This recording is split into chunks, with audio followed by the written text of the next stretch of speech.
Philadelphia Imana iratsinda. Yesu ashimwe, Yesu wacu nahabwa icyubahiro. Ni Gatera Jose guturuka muri Philadelphia. Ndashimira Imana y'amahoro, Imana ishobora byose, Imana yo kwiringirwa. Ndayishimiye Data wa twese nahabwa icyubahiro, ikomeje kuduha imbaraga zo kuyivugira, ikomeje kuduha imbaraga zo kubana nayo. Imana Data nahabwa icyubahiro. Rero ndabashimiye namwe abadukurikirana, abadusengera, mwese abadufasha mu nzira zitandukanye kugira ngo uyu murimo ukomeze ujye mbere. Imana yo mu ijuru ihabwe icyubahiro. Tujya gusoma ijambo ry'Imana riri mu gitabo cy'Abami ba kabiri, ni ibice byaho 7. Turahera ku murongo waho wa mbere, twumve icyo Imana ishaka kuvugana natwe. Turi kumwe n'umukozi w'Imana Mugisha Manase, reka adufashe tuguhaye ikaze. Murakoze. Elisa ahanura yuko bagiye gukira. Elisa ahanura yuko bagiye gukira. Murongo wa mbere. Elisa aravuga ati nimwumve ijambo ry'Uwiteka. Nimwumve ijambo ry'Uwiteka. Uwiteka avuze ngo ejo nk'iki gihe ku irembo ry'Isamariya indengo y'ifu y'ingezi izagurwa shekeri imwe. kandi indengo ebyiri za sayiri nazo zizagurwa shekeri imwe. ariko umutware umwami yegamiraga asubiza uwo muntu w'Imana ati mbese naho Uwiteka yakingura amadirishya yo mu ijuru bene ibyo byabaho. aramusubiza ati uzabirebesha amaso ariko ntuzabiryaho. ariko ntago uzabiryaho. Imana itugirire neza. Imana yacu ihabwa icyubahiro. Ubuza ni ijambo rivuga ngo imbaraga z'Imana mu isezerano. Imbaraga z'Imana igikoresha mu isezerano yasezeranije umuntu. Imana itugire neza. Ndagira ngo twumve imbaraga z'Imana mu isezerano. Hari ibintu byinshi Imana yagusezeranije, ariko iyo ureba ubona nta nzira, ubona ntaho byaca, ubona bitakunda, ubona bitashoboka. Rimwe na rimwe tukajya tubishakira inzira, tukavuga ngo ese wenda tubigenje dutya na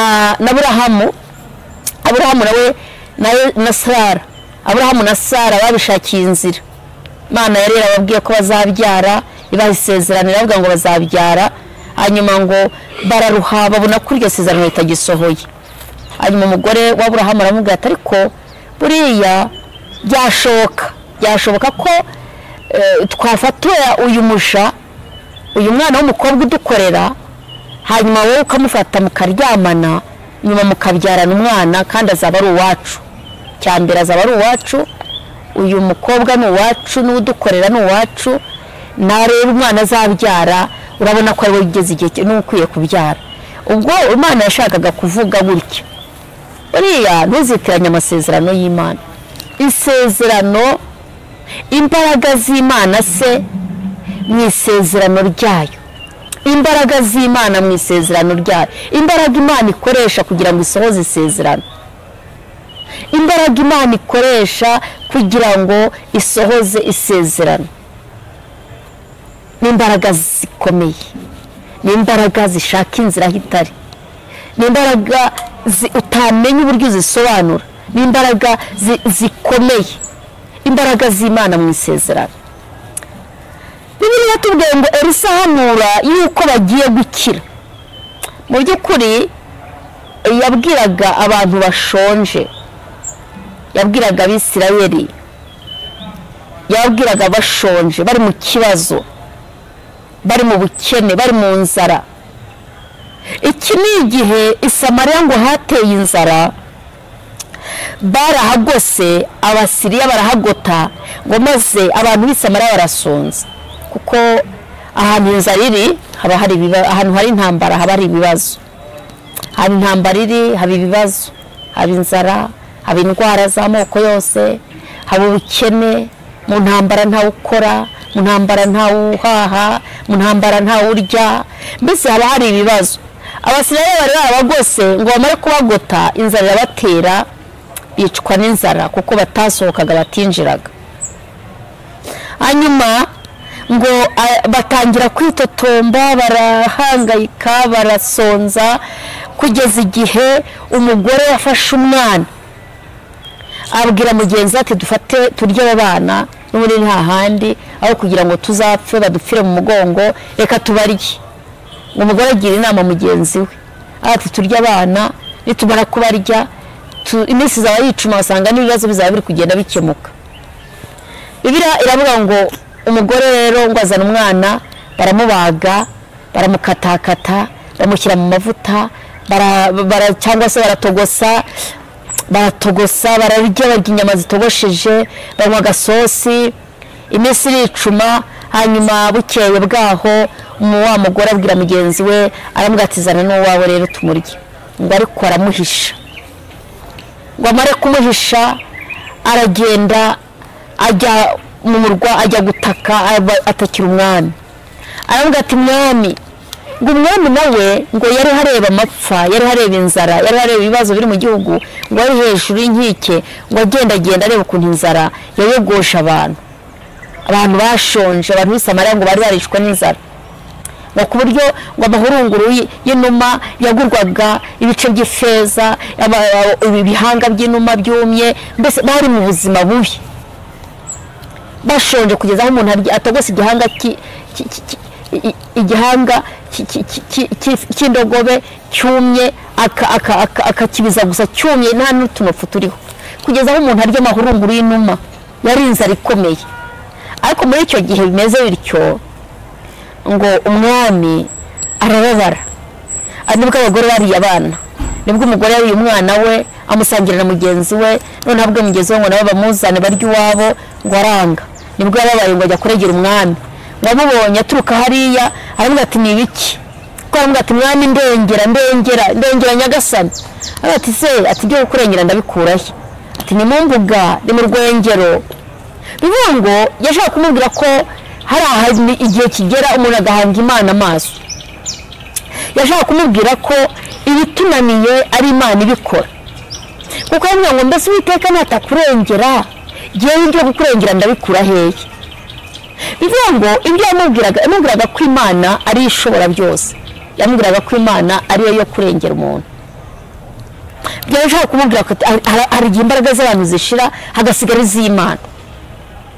Mu yandi magambo yavuga ati ngewe nabikura he, ni ku mbuga ni mu rwengero aho bengera, ibyo kukurengera ndabikura kuko ntiyari atanamenya ikibazo. Yaje yikoreye amaboko aravuga ati ndengera nyagasani rwose ngaho dukiranure mpuye n'ikibazo. Umwami kubera inzara yabonaga, kubera ibibazo yabonaga, kubera akazitiro bari barimo, aravuga ati Uwiteka natakurengera ngewe ibyo kukurengera ndabikura hehe. Ariko aravuga ati se ubaye iki? Aravuga ati umugore yambwiye ngo turye umwana wanjye turamurya, ariko mubwiye ngo azane uwe aranga. Umwami bimutera umubabaro n'agahinda, yumva arababaye. Amaze kubabara ngo atumaho Elisa, aravuga ati nibwira Elisa kiriho Imana ibimpore ntamuciye igihanga. Icyo gihe rero nibwo Elisa yahanuye ko bagiye gukira. Nibwo Elisa yavuze ati bagiye gukira, nimubabwire ko bagiye gukira, Imana itugirire neza. Hanyuma umurongo wa gatatu utwe ijambo aravuga ati ababembe bagarurikanira abandi inkuru z'agakiza.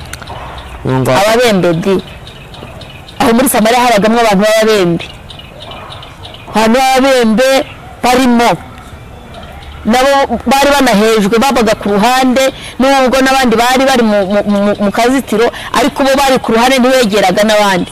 nabo bari bashonje bo rero rwose ntibegeraga n'abandi ngo batakire hamwe babogere hamwe. Noneho Bibiliya yatubwiye ngo kuko Elisa yaramaze guhanura yuko bagiye gukira, hanyuma ngo Bibiliya yatubwira ngo ababembe bagarukanira abandi inkuru nziza. Murongo wa 3.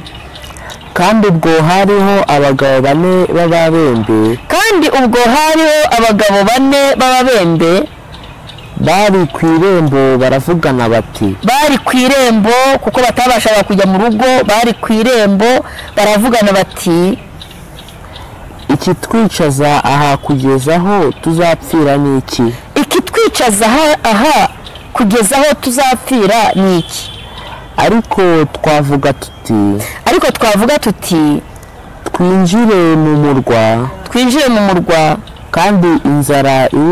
kandi inzara iwurimo twawugwamo, kandi nidukomeza kwicara hano gusa tukiyicarira gusa nabwo turapfa. Nuko noneho nimuze dukeze ingabo z'Abasiriya, nimuze nanone dukeze ingabo z'Abasiriya. nibadukiza tuzabaho, nibatwica hose ni ugupfa, nibatwica n'ubundi n'urwo dupfuye si ruto. amen. Murongo wa 5.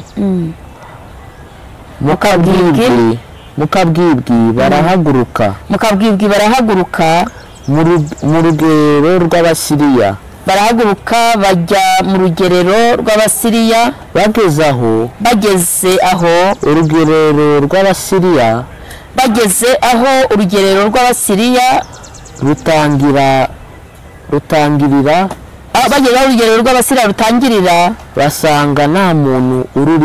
basanga nta muntu ururimo, kuko Uwiteka yari yumvishije ingabo z'Abasiriya, mu matwi yabo ingabo z'Abasiriya ikiriri cy'amagare n'amafarashi y'ingabo nyinshi, n'icy'amafarashi.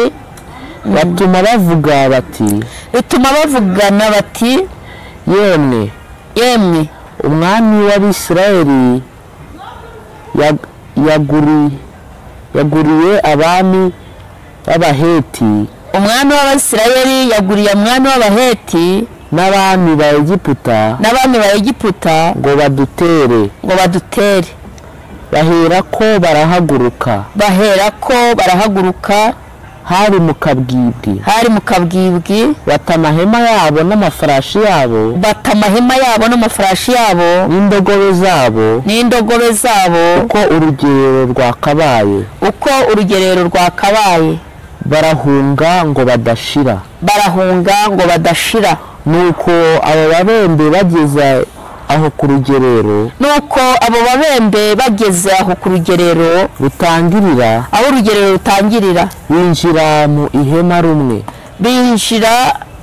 binjira mu ihema rimwe, bararya baranywa, bakuramo ifeza n'izahabu n'imyambaro,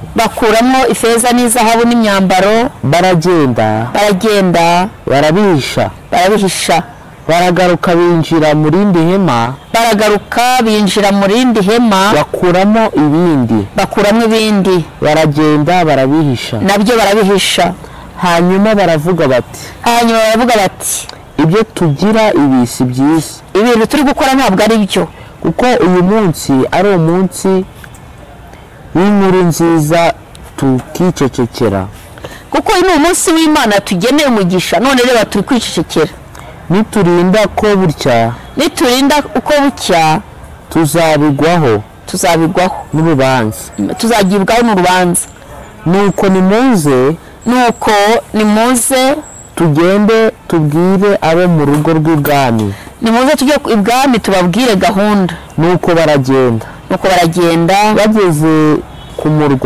bageze ku murwa, bahamagara umurinzi w'irembo, baramubwira bati, twageze mu rugerero rw'Abasiriya, nuko twageze mu rugero rw'Abasiriya nuko dusanga nta muntu ururimo. tugezeho dusanga nta muntu ururimo,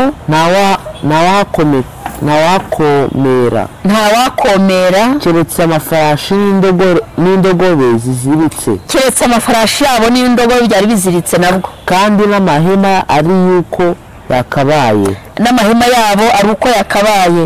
amen. 13 Mungu wa 13 nuko umwe mu bagaragu be arabasubiza ati ndakwinginze reka njyane amafarashi 5 muyasigaye mu murwa. Mbega noneho narebye nk'uko Abasiriya bose bakiriho, yego, basigaye mu murwa,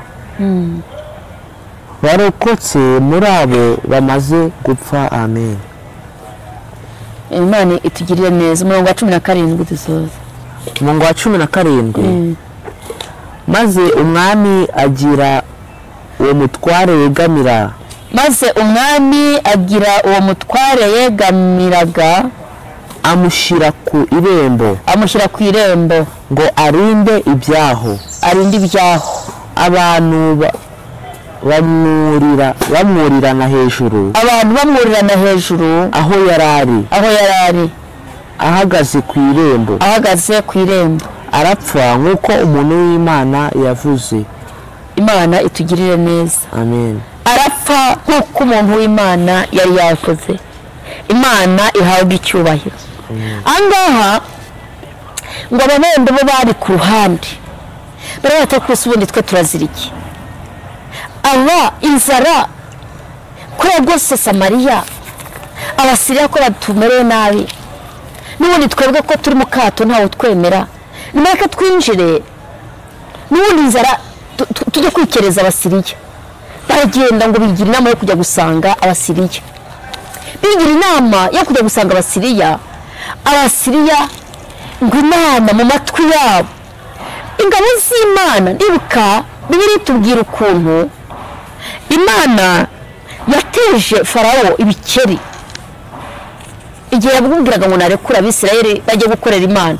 Yabanje kwinangira ngo Imana ikohereza ibihugu, Imana ikohereza ibikeri, Imana ikohereza inda, agasanga inda zirajagata ahantu hose, ngo Farawo akinangira ngo akohereza ibikeri, amasahani akajyamo ibikeri, igikoni cyuzura ibikeri, ngo Farawo arinangira.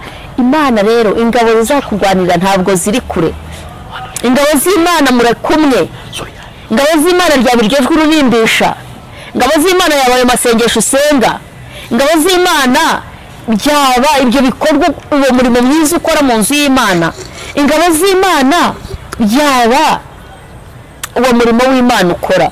Ntugire ngo Imana izagutabara ikoresheje ibintu bikomeye, izakorera mu mirimo myiza, izakorera mu mbaraga zayo kugira ngo ikwereke.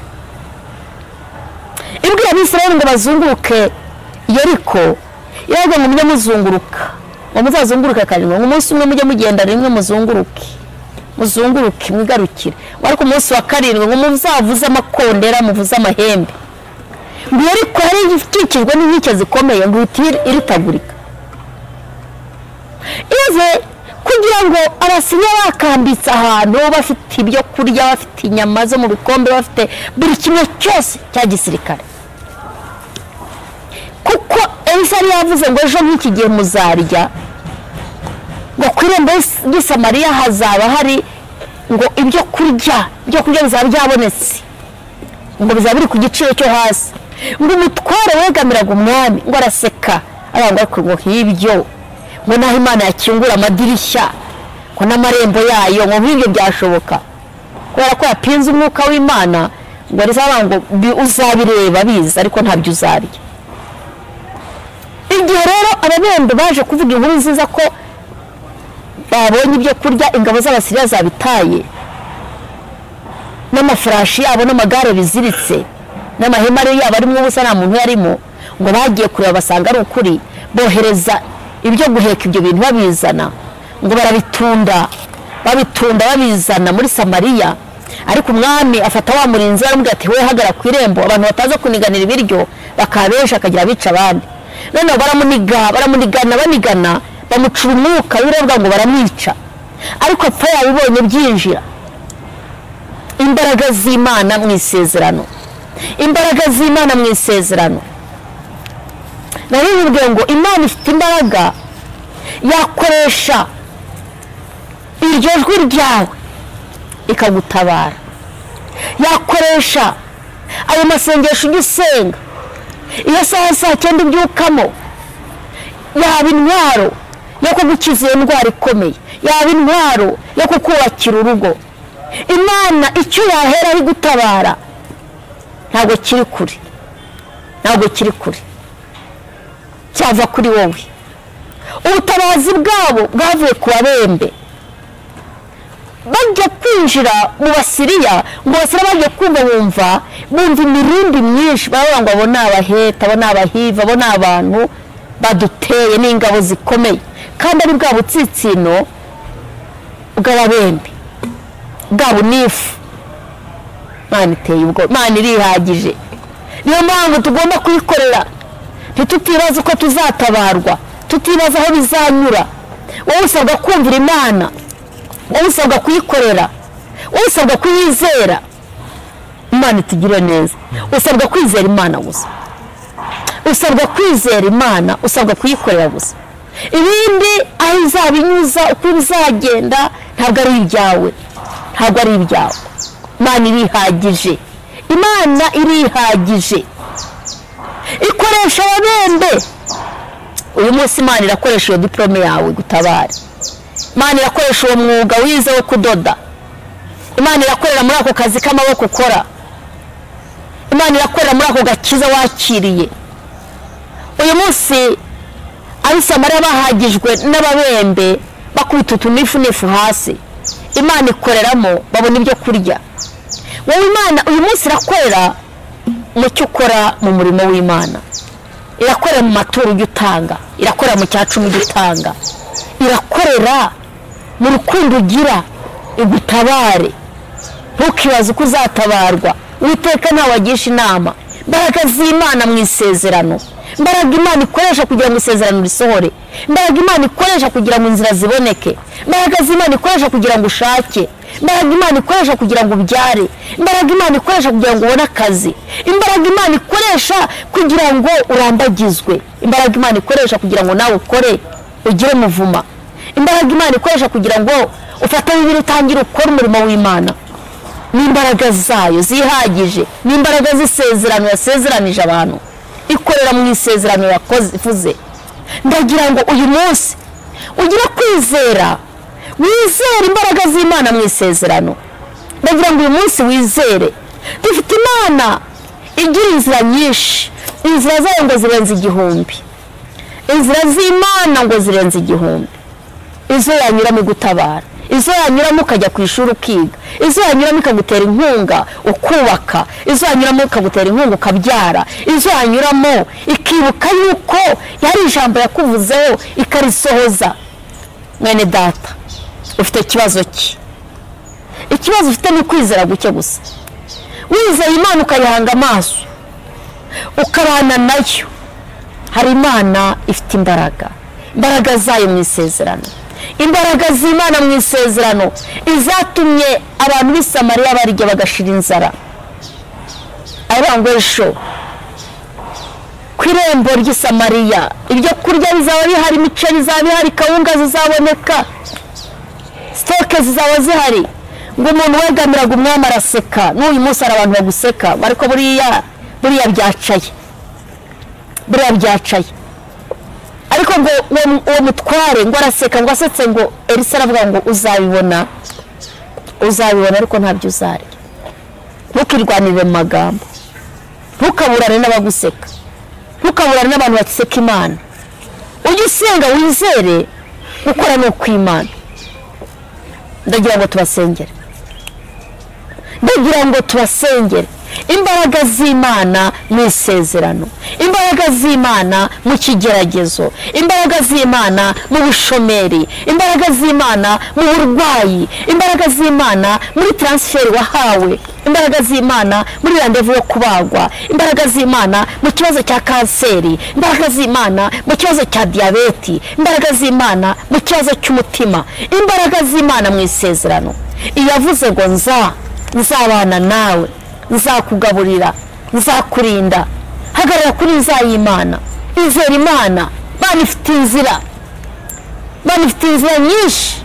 Iyakuye Abisirayeli muri Egiputa, uyu munsi hari ahantu ishaka kuguhagurutsa, hari imikorere yayo irashaka kubana nawe. Urakoze Mwami Yesu, iri ni ijambo ryawe rishyigikire.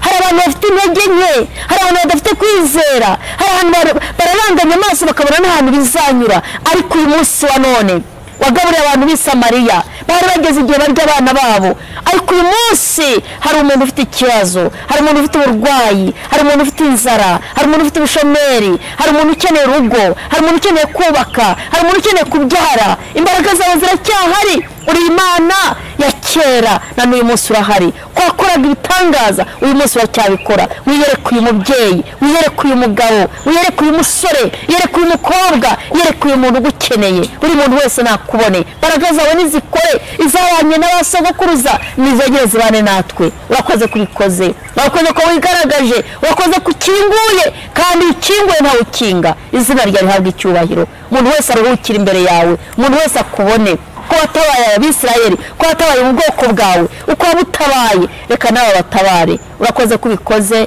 icyubahiro kibi cyawe ni mu izina rya Yesu, amen. Imana yo mu ijuru bishimire, kandi imbaraga zayo uko yari iri kera na n'uyu munsi ni kwikiri, uko yari iri kera na n'uyu munsi ni kwikiri. Iracyakiza abarwayi, iracyatanga umugisha, iracyabeshaho abantu, iracyabagirira neza. Uko yari iri kera na n'uyu munsi ni kwikiri. Imana ibishimire. Yari Gatera Jose guturuka muri Philadelphia. Data wa twese abaha umugisha, kandi mugire kwizera Imana. Reka mbahe telefone ni 07 850 98 944. Imana y'amahoro ibishimire. Philadelphia, Imana iratsinda.